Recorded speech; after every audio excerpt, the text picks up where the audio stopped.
Tingginya peminat pencari kerja bahkan membuat lowongan kerja PPSU atau pasukan oranye ramai didatangi para pelamar. Inilah pemandangan pintu masuk Balai Kota Jakarta pada Rabu 23 April lalu. Sejak pagi, calon pelamar dari yang muda hingga tua sudah rela mengantre dengan membawa berkas persyaratan untuk melamar sebagai PPSU.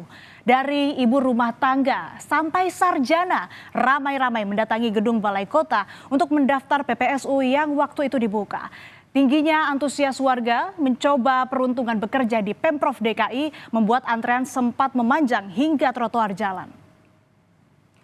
Di tengah sulitnya mendapat kerja, lowongan PPSU yang dibuka Pemprov DKI cukup menggiurkan karena menawarkan gaji 5,3 juta rupiah per bulan atau setara upah minimum provinsi. Pekerja yang diterima menjadi PPSU juga akan mendapat tunjangan hari raya dan BPJS. Belum lagi saat melamar yang tak memberatkan seperti minimal pendidikan lulusan sekolah dasar atau SD. Tapi minimnya syarat dan tingginya benefit membuat persaingan semakin ketat. Apalagi pada tahap pembukaan pertama, kuota yang diperebutkan hanya sejumlah 1.100 orang. Sarjana muda pun tak gengsi melamar posisi PPSU atau yang dikenal sebagai pasukan oranye. Yang penting halal dan bisa menopang kehidupan sehari-hari. Dalam program Dipo Investigasi episode Nestapa Pencari Kerja, seorang pria bercerita mengapa ia mau bekerja sebagai petugas PPSU meski telah susah payah bergelar sarjana. Saya ingin konfirmasi dulu, Mas Rifki.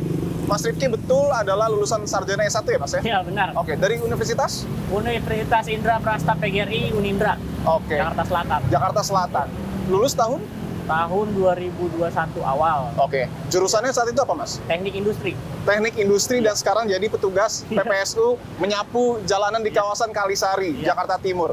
Apa yang kemudian membuat Mas Rifki akhirnya memutuskan untuk jadi petugas PPSU? Awalnya sih saya bekerja di sebuah kontraktor ya. Kontraktor di daerah Sukabumi, luar Jakarta. Itu tahun 2019 sampai 2020. Oke. Itu 1,5 tahun lah kurang lebih. Waktu itu saya terkena PHK juga karena COVID 2020. Terus ada lowongan di Kelurahan Kalisari sebagai petugas oren. Oke. Saya coba lah. Akhirnya ya alhamdulillah saya dapat. Nggak sayang, Mas, lulusan sarjana S1 teknik industri loh. Kalau dibilang sayang sih karena ekonomi terus cari kerja susah, apalagi di Jakarta. Walaupun S1 juga kemungkinan masih banyak yang belum bekerja sih.